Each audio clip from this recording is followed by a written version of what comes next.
Hey, bonjour à tous, je suis ravie de vous retrouver pour une vidéo un petit peu spéciale parce qu'aujourd'hui je vais vous parler d'autrices, d'écrivaines, d'auteurs. Et j'insiste sur le féminin de ces noms puisqu'ils sont tout à fait concevables.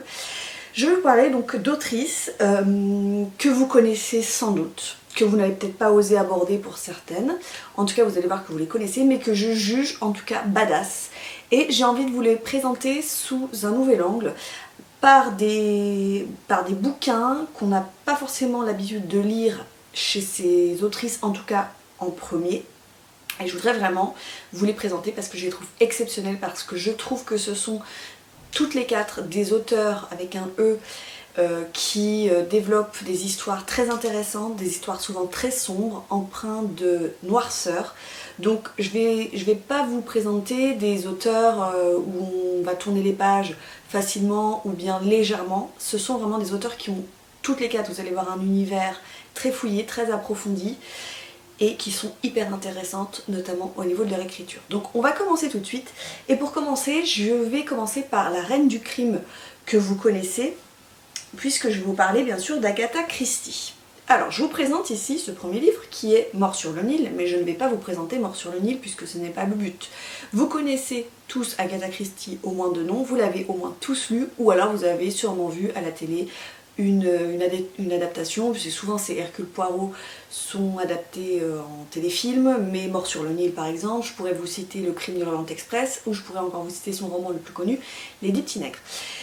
Mais j'ai choisi de ne pas vous présenter ces romans-là. Moi, j'ai choisi de vous présenter Agatha Christie à travers un de ses ouvrages qui est en fait peu connu, ou en tout cas quand on lit Agatha Christie, on ne la lit pas pour ça. J'ai choisi de vous la présenter à travers son autobiographie.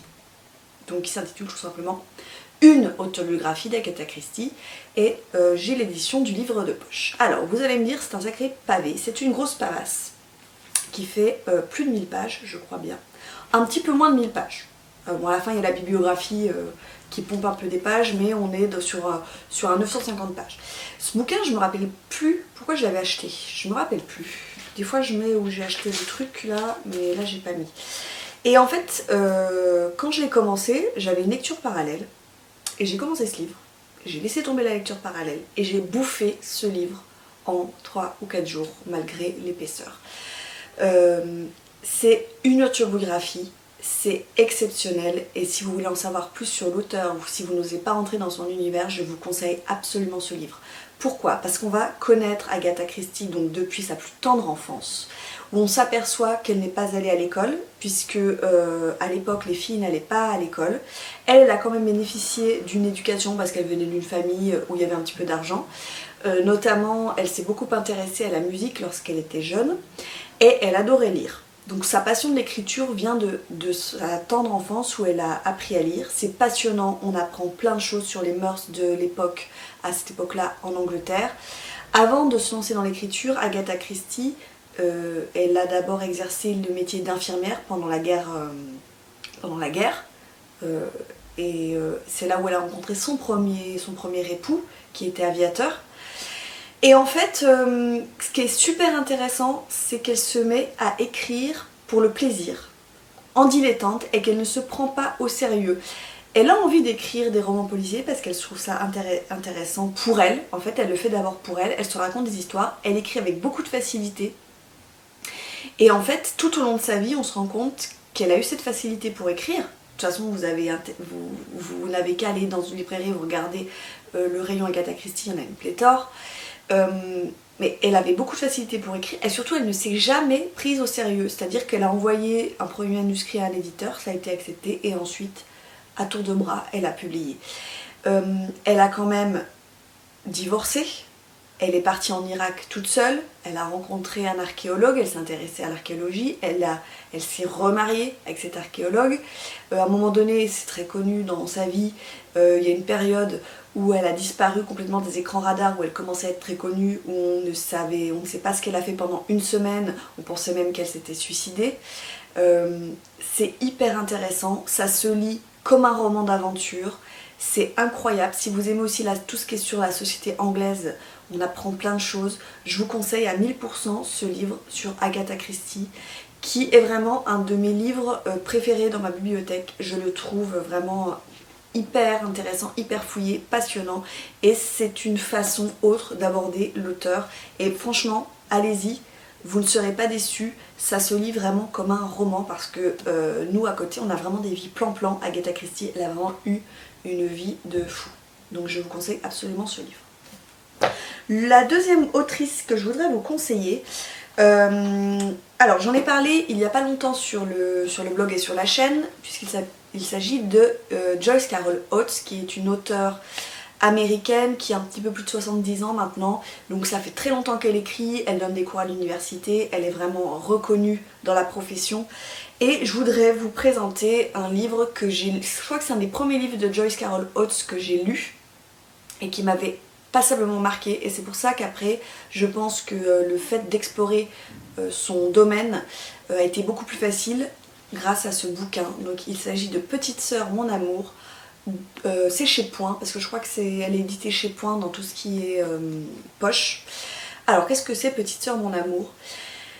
Joyce Carol Oates, elle pointe toujours les défauts de la société et elle part souvent d'un fait divers qu'elle a lu ou qu'elle a entendu à la télé ou à la radio. Ici, Joyce Carol Oates va s'intéresser à l'univers des enfants qui sont projetés par leurs parents sur le devant de la scène. Alors, ça peut être un peu les minimis, elle s'est inspirée un petit peu de ça. En tout cas là, elle s'est inspirée d'un fait divers, d'une jeune patineuse américaine, mais c'était une gamine qui avait peut-être une dizaine d'années, et qui en fait a été broyée par le système et qui a été assassinée. En fait, puisqu'il y a un jeu de concurrence entre les mères et les pères des gamines, elle a été carrément assassinée. Alors, elle ne reprend pas tout à fait cette trame de l'assassinat, pardon. Elle en fait autre chose, quoique. Alors, de quoi ça parle ce bouquin? On va connaître, dans la première partie du roman, c'est aussi une belle brique, hein, on va connaître Bliss, qui est une petite fille, ouais, elle a 7-8 ans. Et en fait, sa mère la pousse à faire du patinage artistique parce que la gamine se débrouille bien.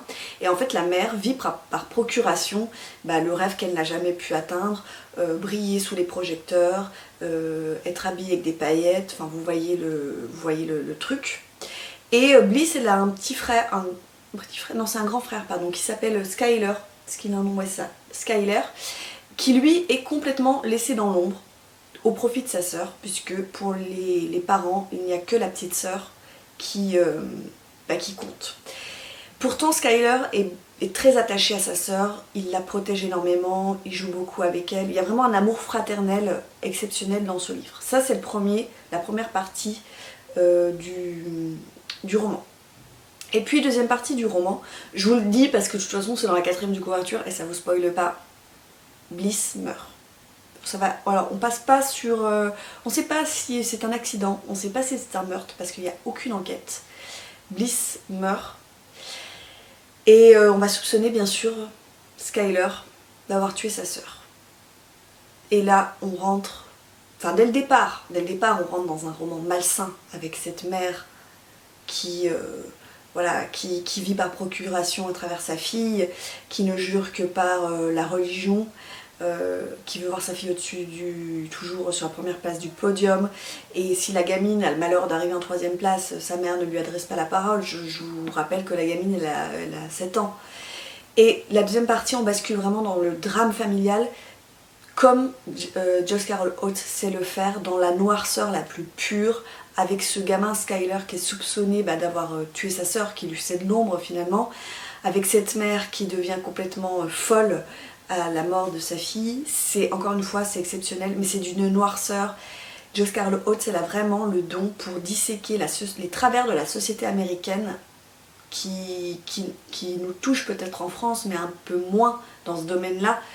Vous avez tous vu des reportages sur ces minimis qui sont maquillées, on a l'impression que c'est des prostituées, elles ont 6 ans, elles sont habillées comme des prostituées, sont maquillées comme des prostituées. Enfin, en France, je ne suis pas sûre qu'on pourrait, et je l'espère pas, qu'on pourrait atteindre ce degré d'horreur en mettant ces enfants en scène. Allez-y, foncez. Si vous voulez commencer du Joyce Carol Oates, je vous le conseille. Il est épais, hein, il est conséquent, mais c'est fluide, l'histoire est hyper intéressante. Il fait un peu plus de 700 pages et ça vous prend vraiment aux tripes et vous ne pourrez pas lâcher ce livre.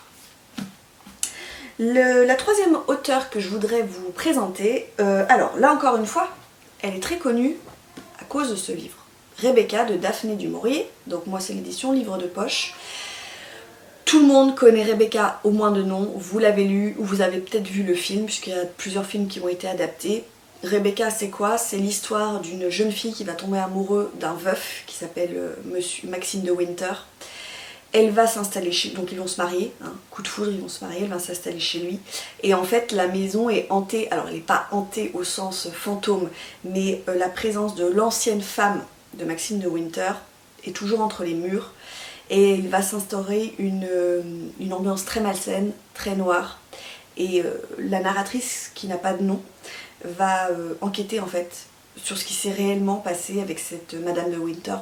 Est-ce qu'elle a été assassinée? Est-ce qu'elle s'est suicidée? Je vous le conseille, il est vraiment très bien, mais le but c'est pas de vous conseiller le livre le plus lu de Daphné du Maurier. Le but c'est de vous conseiller un autre livre qui change un peu et que j'ai adoré, je crois que j'ai préféré à Rebecca. Moi je vous conseille de lire Le Bouc émissaire, donc de Daphné du Maurier. Je l'ai dans la collection Phébus, mais je crois qu'il est aussi sorti au livre de poche. Voilà. Alors, pourquoi je vous conseille ce livre qui cette fois-ci est un petit peu plus court, qui fait un peu plus de 370 pages. On est dans une histoire complètement folle, encore une fois une histoire de manipulation, une histoire de psychologie, une histoire très noire. Alors je sais plus, donc, on est dans les années peut-être 60 ou 50, il y a un type qui en fait, je crois qu'il est prof d'université, il doit rentrer chez lui et en fait il s'arrête dans un resto, dans un bistrot pour déjeuner. Et là, arrive donc dans ce bistrot le double de notre narrateur. Mais quand je vous dis le double, des jumeaux. Ils se ressemblent énormément, ils ont la même voix, ce sont les mêmes. Ils commencent à discuter, ils trouvent ça vraiment fou. Alors il y en a un qui est anglais, il y en a un qui est français, ils trouvent ça complètement fou de se ressembler comme deux gouttes d'eau, surtout que ils n'ont rien à voir ensemble, ils sont pas du tout liés par le sang. Et celui qui est entré, qui est le français je crois, se confie à l'anglais en lui disant que sa vie le désespère, il voudrait sortir de sa vie, son mariage est un échec, il en peut plus. Et notre anglais va boire, enfin ils vont discuter toute la soirée. L'anglais complètement bourré va se coucher. Et le lendemain, il se réveille. Et il se réveille avec... En fait, le français s'est barré. Elle lui a laissé toutes ses affaires, lui a laissé ses papiers d'identité. Il a inversé les papiers d'identité. Et en gros, l'anglais va prendre la place du français dans sa maison. Donc imaginez-vous, tout d'un coup, vous échangez les identités. Il va rentrer chez lui. Mais comme il ressemble au mari qui s'est barré, personne ne pense que c'est un imposteur. Et en fait, il va faire en sorte de rentrer dans la peau donc, du véritable mari et découvrir au fur et à mesure qu'il a d'abord une femme, mais qu'il a aussi une maîtresse, laquelle est la bonne, la femme légitime, laquelle est la maîtresse. Quand il rentre dans une pièce et qu'il voit les deux femmes, il va devoir user de stratégie, de psychologie. Il va se rendre compte que ce mec-là qui lui a fait prendre sa place d'office était vraiment pas clair sur certaines affaires, qu'il avait notamment, je crois qu'il a une usine de verrerie, et qu'en fait les finances sont complètement plombées, donc que les employés vont devoir être au chômage, donc lui il va essayer de redresser un peu l'usine. C'est d'une psychologie, d'une noirceur. Et on est, je vous assure, on est à la place du narrateur, on entre dans une pièce, on se dit mais putain c'est qui lui en fait? C'est mon frère, c'est mon oncle, les autres savent qui vous êtes, mais vous ne savez pas qui sont les autres. Et il doit voilà, marcher sur des œufs tout au long du roman, poser les bonnes questions pour pas éveiller les soupçons et avoir les réponses qu'il souhaite avoir. C'est exceptionnel et il y a une fin de folie. Je vous le conseille vraiment, si vous devez lire aussi un Daphné du Maurier, si vous avez déjà lu Rebecca et que vous avez envie de vous lancer dans un truc un peu tordu, allez-y, ce livre est vraiment génial. Et enfin, la dernière autrice que je voudrais vous présenter, alors c'est la plus difficile à aborder selon moi dans les 4 auteurs que je vous ai présentés. Il s'agit de Virginia Woolf. Donc Virginia Woolf, qui est une auteure anglaise, qui est souvent connue à cause de Mrs. Dalloway. Donc moi j'ai l'édition, le livre de poche. Mais encore une fois, je ne vais pas vous parler de Mrs. Dalloway puisque c'est son plus connu. Moi, si je devais vous conseiller d'entrer dans l'univers de Virginia Woolf, je vous conseillerais d'entrer pas tout à fait dans ses livres parce qu'elle a une prose, une façon d'écrire qui est vraiment, on va pas se le cacher, qui est très compliquée. Elle saute souvent du coq à l'âne, elle a une prose, c'est très bien traduit, c'est pas fluide. Quand on lit par exemple du Mrs. Dalloway, vous le lisez pas en 1 heure quoi, il faut un petit peu, il est tout petit hein, mais il faut un peu de temps pour intégrer. Moi je vous propose d'entrer dans son univers avec Ce que je suis en réalité demeure inconnu. Il s'agit en fait d'un recueil de lettres de Virginia Woolf, donc de 1901 jusqu'à 1941.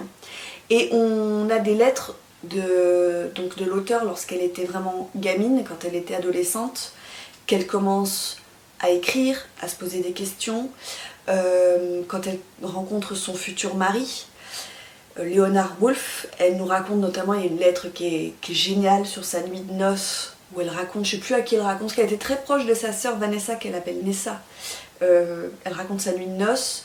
Elle raconte son processus d'écriture, elle raconte comment elle écrit, elle raconte ses inspirations, elle raconte ses lectures, elle raconte la difficulté à écrire, la difficulté surtout à l'époque de se faire éditer lorsqu'on est une femme. À de nombreuses reprises, elle est obligée de se faire passer pour un homme qui écrit pour se faire éditer avant d'être prise réellement au sérieux. D'ailleurs c'est souvent son mari en fait au départ qui fait croire que c'était lui qui avait écrit les bouquins, en fait c'était elle.